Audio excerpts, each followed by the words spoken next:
Williams, and thundering for Spain by Ferran Torres. உலகக்கோப்பையின் இறுதிப் போட்டியில் வெற்றி கோல் அடிக்கப்பட்டவுடன், அதாவது ஒரே ஒரு கோல் தான் அடிக்கப்பட்டது. அந்த வெற்றி கோலை அடித்த அந்த வீரர் போட்டி முடிந்தவுடன் ஆண்டவராகிய இயேசு கிறிஸ்துவை பற்றி என்ன கூறியிருக்காருன்னு உங்களுக்கு தெரியுமா? அது மட்டுமல்லாமல் உலகக்கோப்பையை வென்ற ஸ்பெயின் நாட்டின் அந்த கோச், அவரிடம் ஒரு கேள்வி கேட்கப்பட்டது. நீங்கள் ஜெபிக்கிற ஒரு மனுஷனாச்சே, நீங்கள் தேவனிடம் என்ன கேட்டீங்க அப்படின்னு ஒரு கேள்வி கேட்கப்பட்ட போது அதற்கு அவர் என்ன பதில் கூறினார் என்று உங்களுக்கு தெரியுமா? உடனடியாக நீங்கள் நினைக்கலாம், பிரதர் நீங்க ஃபுட்பாலை ஆதரிக்கிறீங்களா, ஸ்போர்ட்ஸ் ஆதரிக்கிறீங்களா என்று கேட்கலாம். நம்ம எந்த ஸ்போர்ட்ஸையுமே ஆதரிக்கல. ஆனால் இந்த ஃபுட்பாலில் அநேக விஷயங்கள் நடந்தது. குறிப்பாக இந்த இறுதிப் போட்டியில் நடைபெற்ற ஒரு சில விஷயங்கள் நமக்குமே ஒரு சில பாடங்களை கற்றுக் கொடுத்தது. அவற்றை தான் நம்ம மிக தெளிவாக பார்க்க இருக்கிறோம். வாங்க பார்க்கலாம்.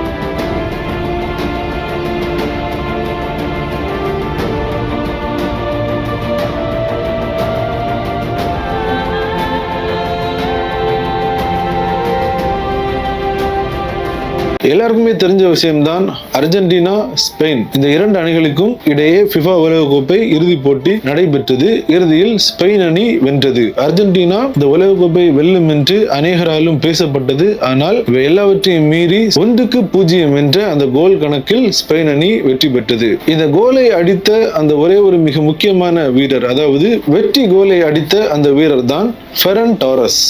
Williams, and thundering for Spain by Ferran Torres.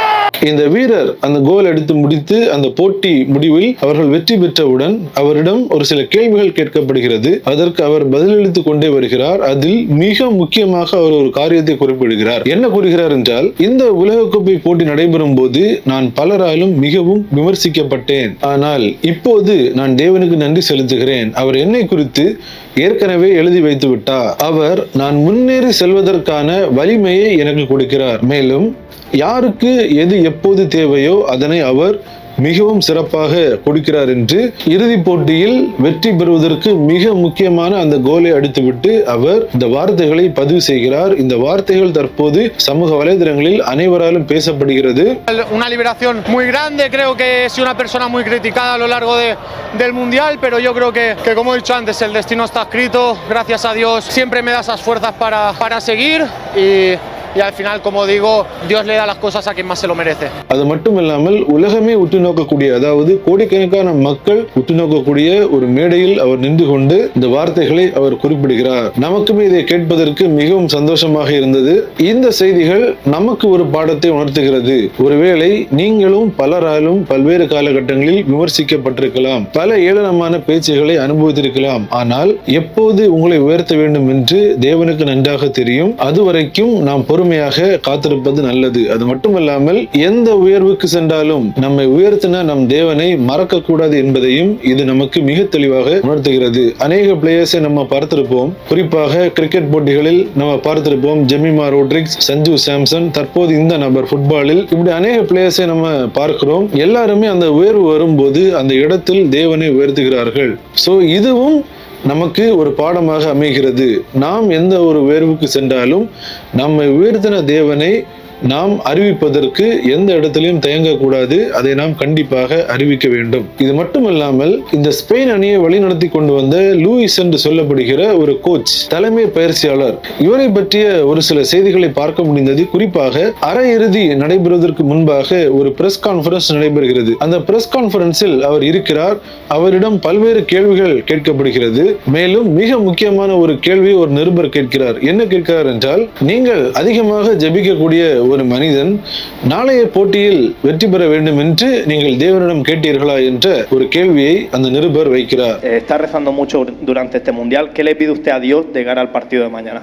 Muchas gracias. இந்த கேள்விக்கு அந்த கோச் கொடுத்த பதில் அனைவரையும் ஆச்சரியத்தில் ஆழ்த்தியது. குறிப்பாக என்னையுமே மிகப்பெரிய அளவில் ஆச்சரியத்தில் ஆழ்த்தியது. அவர் என்ன கூறினார் என்றால், நான் ஒவ்வொரு நாளும் தேவனை நோக்கி ஜெபிக்கிறேன். குறிப்பாக நான் இந்த உலக கோப்பையில் இருப்பதனால் மட்டுமல்ல, மேலும் ஒரு வெற்றியை என்னுடைய அணி பெற வேண்டும் என்ற அந்த நோக்கத்திலோ அல்ல.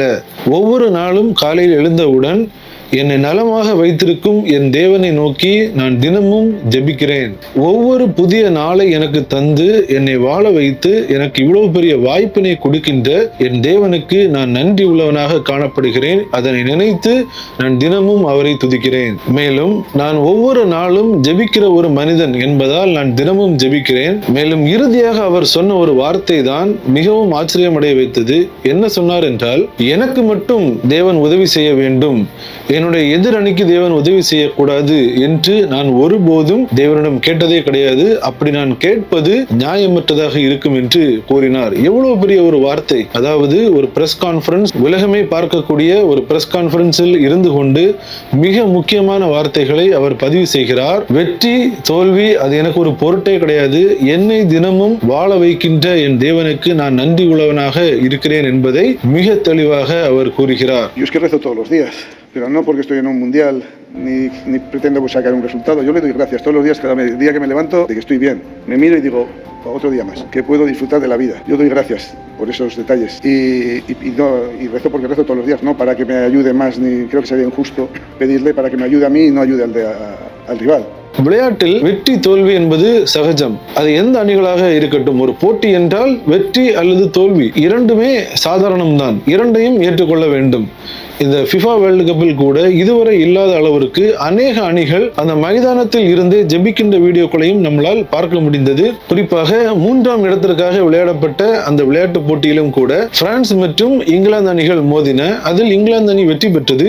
வெற்றி பெற்ற பிற்பாடு பிரான்ஸை தான் இந்த கோச்சும் சொல்கிறார், வெற்றி தோல்வி எல்லாம் ஒரு பொருட்டு கிடையாது, என்னை வாழ வைக்கின்ற என் தேவனுக்கு நான் நன்றி உள்ளவனாக இருக்கிறேன். இது நமக்கும் ஒரு மிக சிறந்த பாடமாக அமைந்துள்ளது. நம்முடைய வாழ்க்கையிலும் ஏற்ற தாழ்வுகள் இருக்கலாம், கூடுதல் குறைகள் இருக்கலாம், உயர்வுகள் வரலாம், தாழ்வுகள் வரலாம். ஆனால் நம்மை வாழ வைக்கின்ற நம்முடைய தேவனுக்கு நாம் நன்றி உள்ளவர்களாக இருக்க வேண்டும்.